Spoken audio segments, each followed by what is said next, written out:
How come most startups fail, even when we have more tactics and strategies than ever before? Join the bedside chat of an entrepreneurial couple as they share what it takes to create a business with ease and in flow. Welcome back to another Biz in Flow bedside chat. I'm Natasha And I'm Jachym. and you're about to fall asleep. Yeah, it's past midnight again. Well, I never put on that alarm where I get off work and I do my yoga. I always I don't know what I do. I postpone it until last minute. And then 1:45 I'm doing yoga and trying to get myself to bed. Well, you're in bed now, so let's discuss our day. You had a wonderful day, gotta say. Yeah, I had a great day. What about you? Yeah, good. Continuation of yesterday. We actually didn't tell everybody what we were doing since yesterday. Right. We were talking about communication yesterday and not what we were doing. You want to share? Well, how did it even start? The tasks that we started since yesterday. It started because we had our weekly meetings and we were discussing where we are at and realizing that we need to specify and clarify more who we're working with and what we're all about, because we're about to revamp our Instagram and how we want to post and all of that. And so we sat down to look at all the material that our branding guy has sent us, and then we just went from there. Well, so first I had a bit of you thought I was a bit confused about the essence, right, of the business and what we're really going for, because you're like, oh, just for the Instagram, follow the essence, follow the feeling, and I'm like, what's that feeling again? And so we went back to the notes that we've taken, the whole process of getting clear on what we stand for, the values, the mission, the vision, all of that. And there was just a ton of papers between what you believe in and your processes and how you understand things and my way. So then we have these two versions of you and what you do in the business and how you see the business fitting the world. And then there's me and how I coach and what I see business flow can be. Yeah, Jachym, stop looking at me all strange. So then now we have two versions and we just realized, okay, let's bring it together. Let's take a look at what stands out from both of our versions. Since we haven't integrated it yet, we will. We are in the process of doing it. But what stands out in Jachym's version of the truth behind business flow? And that's the version of mine that stands out to you. And then we'll just go from there. So that's kind of like a little exercise we did. And like a lot of the exercises that we do, we just kind of go away and we say, okay, scribble that. Just scribble that out, right? So I ended up drawing a bunch of things and you wrote a bunch of things. Yeah, I also drew some stuff. So you want to explain what you drew? Or what came out for you in the process? Well, it was always the same kind of things keep popping up, which is helping people to lead with their hearts and help people to be aligned within themselves and them stepping up to do and create what they want to create into this world. And so I drew a man or woman who is disconnected from their feelings, disconnected from their heart, confused and a bit lost and stuck and frustrated and all this kind of stuff, to then someone who is clear and aligned and there's communication between their head and their heart. And that's basically, where I saw we can lead people, because, we have branded ourselves for now that we're working with solopreneurs, yet actually the scope is much bigger of what we're doing. Solopreneurs is one potential target audience that we can cater to. However, our work is much more on a deeper level, an emotional level, on actually helping people be comfortable in their own skin. and to break free from their emotional struggle. Yeah. Right, the emotional turmoil of life that they find themselves in. So anyway, so when I was scribbling, my version of it actually ended up being a process that I realized people kind of go through. Of course, it didn't first. I didn't go and like start scribbling 1, 2, 3, 4, 5, but I drew what occurred to me, and it was later on that I saw how there is 5 separate groups of people or stages in which people go through when they work with us, right? And also it's this place of, first there's complete chaos and it's quite destructive, the way people are living, how they're thinking, and then from there the ego kind of breaks apart and they begin to get a glimpse of what greater meaning can be in their life, how they can break free from the mold. It could be the role they're playing or the job or what people expect of them. So in the second stage, it's to kind of go, oh my goodness, I think I feel something. I don't trust this though, because I don't know what it is. Maybe it's intuition, it's a gut feeling, maybe it's a life event that kind of stirred them and made them go, oh, maybe there's a different option. Maybe I can do something else with my life. So that's stage number 2, yet they're still not taking the action because they're so afraid and they don't really know what to do, and they're kind of stuck between knowing what they should do and what they've always known and kind of getting a glimpse of what could be possible for them. And then in the third stage is when they get closer to who they really are, but still at this stage people begin to kind of go into spirituality or familiarize themselves with a bunch of tools. It could be meditation, it could be yoga, it could be silent retreats and all sorts of things, right? Books and mindfulness, all these things. And they begin to kind of build this new identity. Like, yeah, I'm no longer, a corporate person. I never believe in that anymore. I want out of the rat race. I don't want to play that game anymore. I'm way more spiritual. And so they begin to take on this new identity. And although, they are starting to have these spiritual practices, they quite get it on a mental level, but it doesn't quite mean that, all the coping mechanisms and the emotional struggle and the feeling not enough and, trying to find their place in the world, a huge chunk of that hasn't really been figured out yet. But they've taken on this like, oh, I get how life works now. Yeah, I get how my trauma came about. It was from this and then that happened and it's a limiting belief and so on. So then they begin to see themselves in this way, kind of psychoanalyzing themselves and going, oh, I get how things work. And of course, since I understand my past now, so they think, they also kind of want to step into more of a spiritual teaching, maybe become a yoga teacher or coach. But it's a little bit premature, actually. They're dreaming a few steps ahead of where they actually are.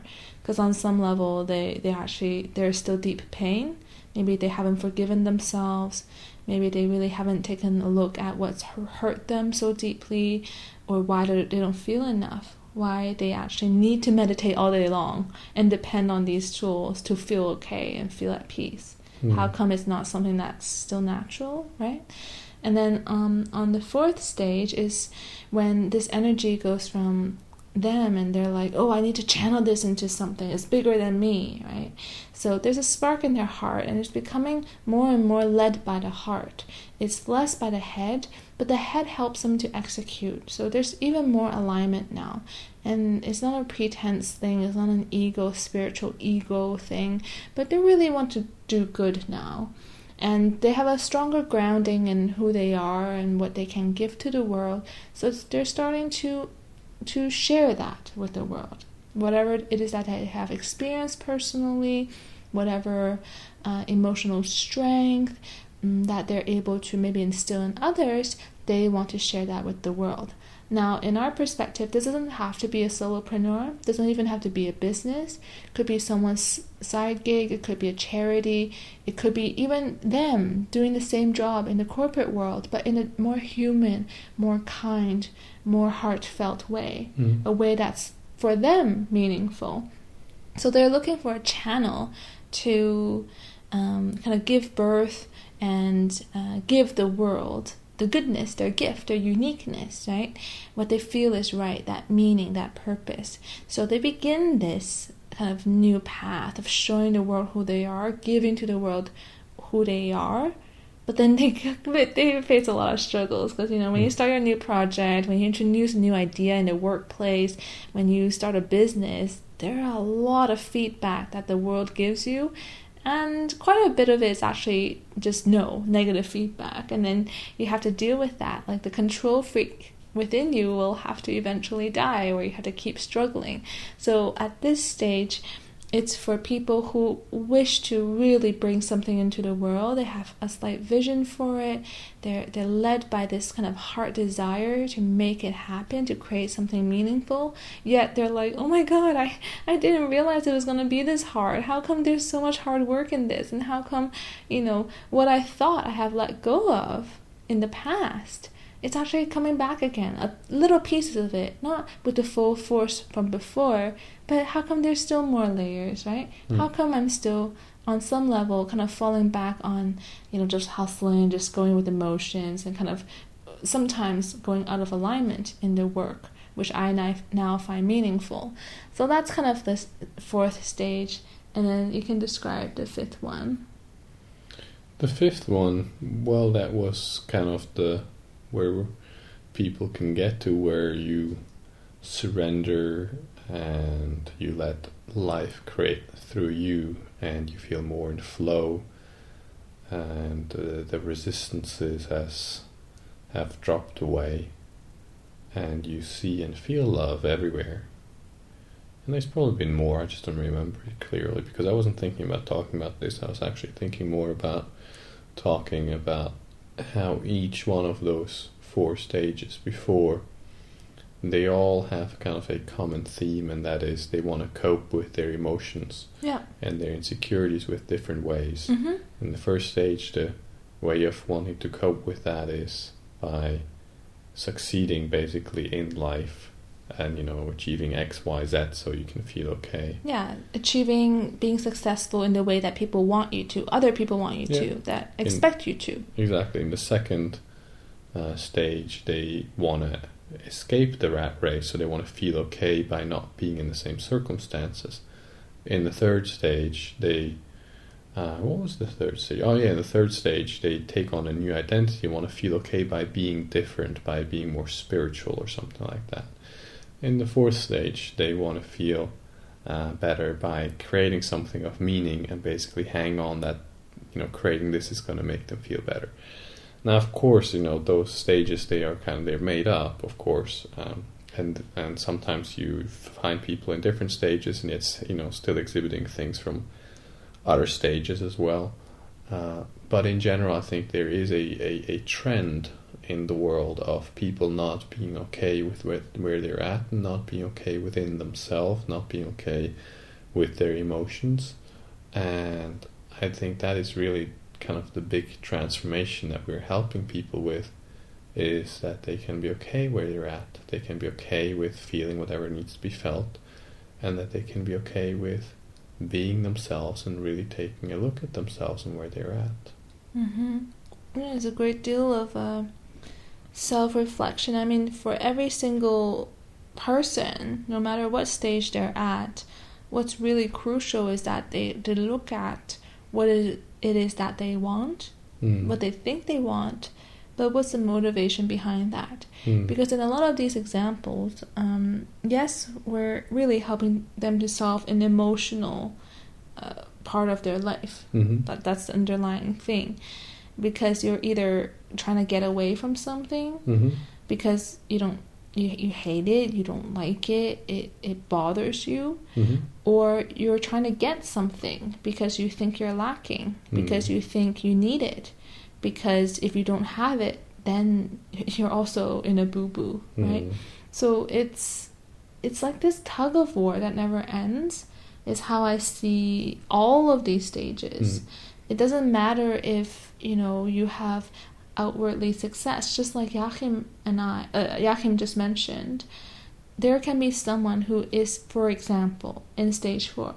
They've put their life into creating something, like that whole purposeful, meaningful creation thing, right? So say someone has actually reached a company, created a company, actually does good, so it creates good products, betters the world or betters the environment.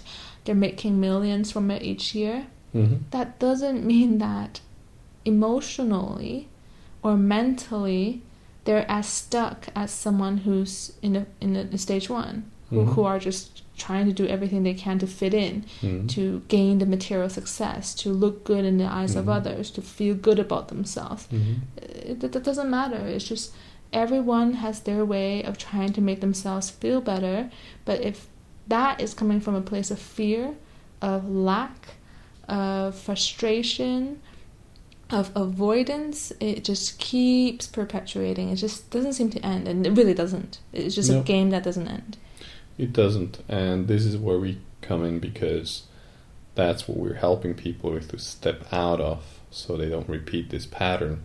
And that's why we called it Biz in Flow, because you can create a business and yet stay stuck, basically, and create another hell for yourself, rather than actually creating something with lightness and in flow.